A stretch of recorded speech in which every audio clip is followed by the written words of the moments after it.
everyone, welcome to TeacherFYI. If you're new here, I'm Mackenzie and I teach 5th grade in Northern California. First of all, what a year. It has honestly been so inspiring seeing how hard you've all been working to continue providing your students with the best experience during this incredibly challenging year. I'm hoping these videos make things a little easier and add a little bit of a sparkle to your virtual classroom. So if you are new here, please consider subscribing to my channel if you enjoy this content, and please remember to click that thumbs up button so these videos can reach even more teachers. In today's video, I'm going to be sharing 5 ways you can take your students on virtual field trips.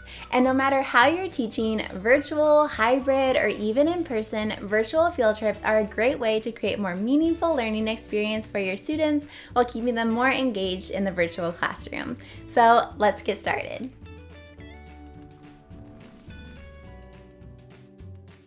The first way to take your students on a virtual field trip would be to use the live webcams from zoos and aquariums. So for example, San Diego Zoo has amazing live webcams of so many animals. You could visit the elephants, the penguins, they even have a platypus. When you visit the site, you can scroll through and visit each animal with your students.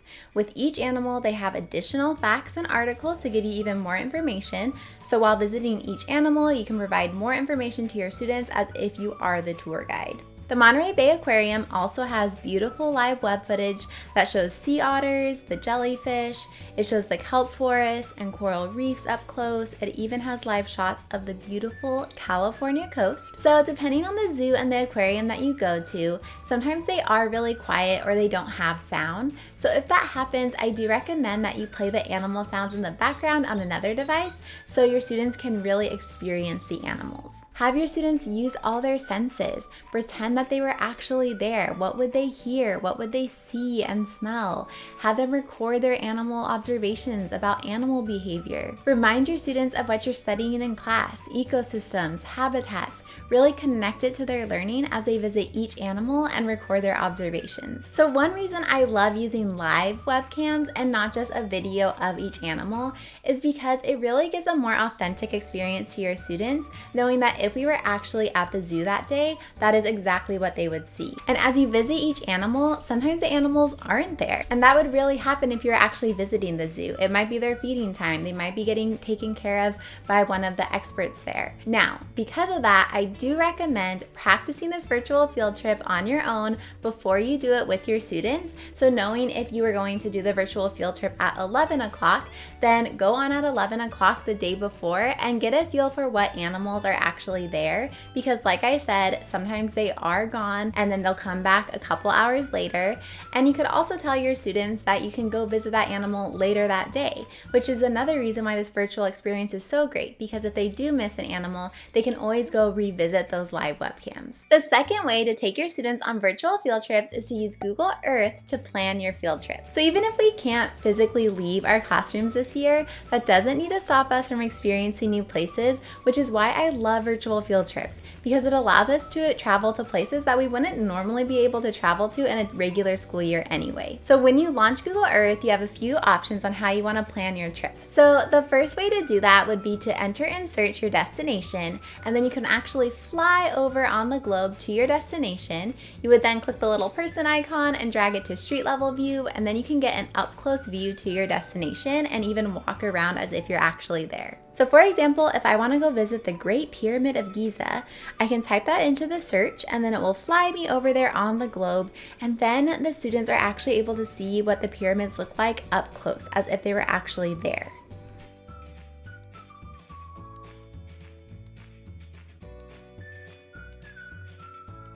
Another option is to create your own project that saves to your Google Drive.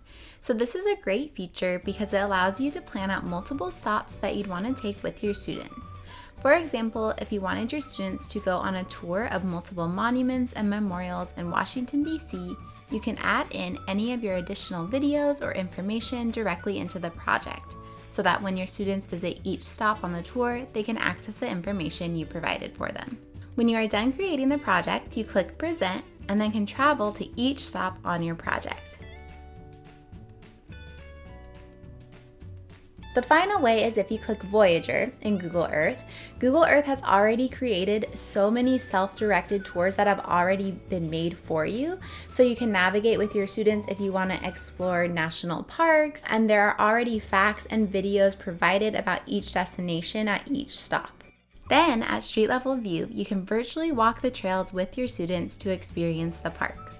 So when using Google Earth with my students, if I'm doing it with the whole class, then I share my screen so that they can see the globe and we visit each destination together. Google Earth really has so much to offer. You can go anywhere you want around the world with your students and really explore what it would be like if you were actually walking around at that destination. You can go to the pyramids, to major cities, to national parks. You could go to multiple national parks in the same day. You could have your students become tour guides and visit those places while each group is in charge of being an expert on each national park, for example. And then as the class visits that, they're in charge of presenting to the class that area. It's a really great way that you can tie into project-based learning while working virtually with your students. The third way to take your students on a virtual field trip is to do virtual tours at museums.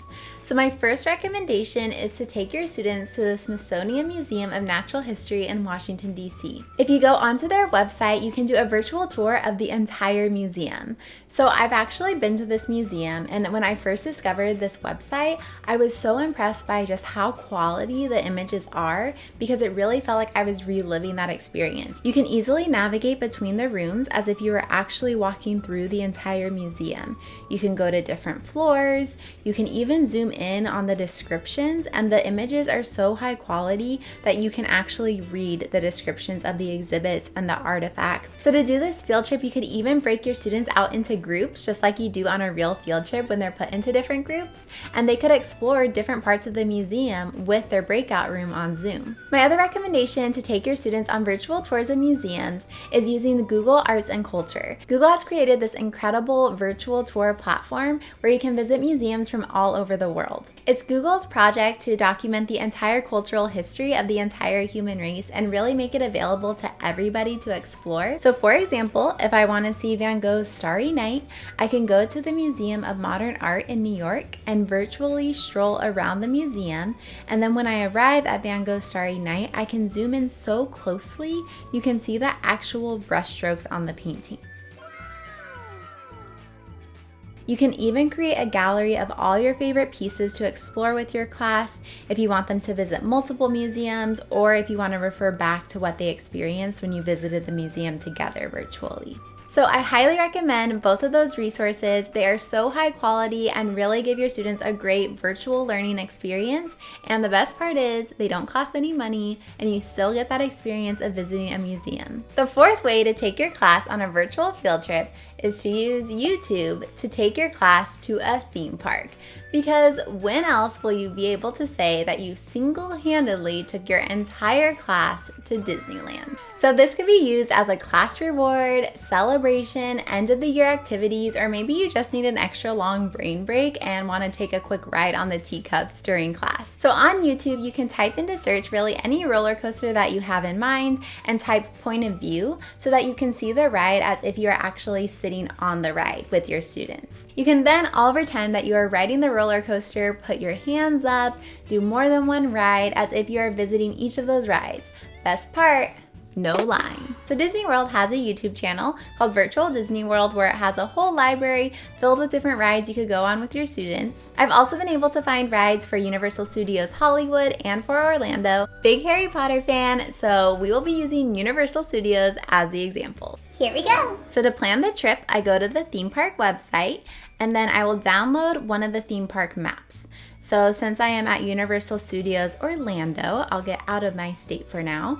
I will take a screenshot of the map and insert it into a Google slide. I then will mark the different rides that I want to visit by using the drawing tool so that it's really easy to find where I need to click to go to the ride. I can then insert the links from YouTube so that I can easily visit each of those videos quickly and visit each of the rides with my students. So I insert the link and then it's ready to use. Then I'll click present when I'm going there with my students, and then we can visit each of the rides and each of the videos will already be set. So when visiting these theme parks with your students, really bring out those theater skills, have your students put their hands up, move with the roller coaster as you are going on the ride, have them dress up as if they were actually at Universal Studios or at Disneyland.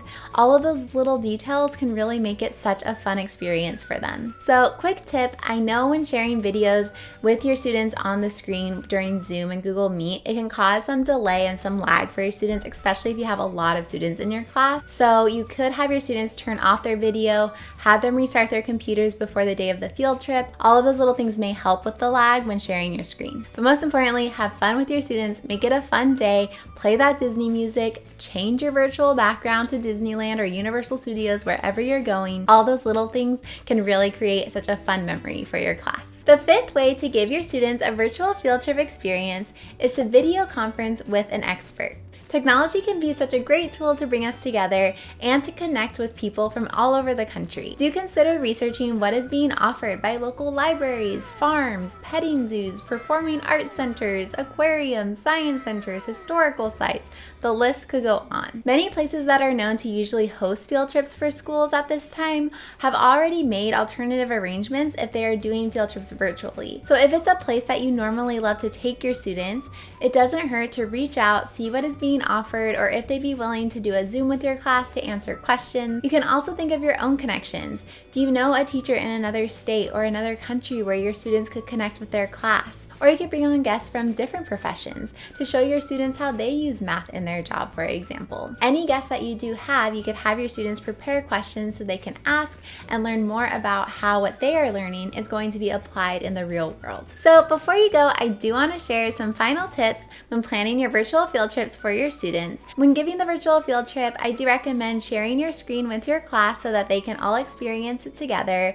You could be the tour guide, or like I mentioned before, you could have your students actually become the tour guides when you take that virtual field trip and have it be more like a project-based learning experience where they were each in charge of studying a certain animal or a certain destination where they can actually teach the class that day while on the field trip together. Make it feel like field trip day. Have your students all wear their school shirt or all the same color, maybe even wear a name tag. Take attendance that morning the way you do on field trip day. Have your clipboard and show your students that you're ready to go. If it's a theme park, wear that theme park attire. Take pictures. Add sound effects for the live webcams. You could change your Zoom background to the place you're going to. You could add in YouTube videos as if you're driving there or flying there. Show the view of Google Earth as if you are flying to your destination or driving to your destination. All those little things can make the day feel special and out of the ordinary, like they really are going on a field trip. Your students will really appreciate all those little details that you include to make it such a special and fun day together. Thank you so much for watching. Virtual field trips are really such a fun way to get creative in that virtual classroom and create a more meaningful learning experience for your students. I hope you found this video helpful, and if you are ready to try out that virtual field trip, please leave a comment down below letting me know where you want to go with your student. If you haven't already, please be sure to subscribe to my channel and give this video a thumbs up so that it can reach even more teachers. I'll catch you next time. Bye everyone.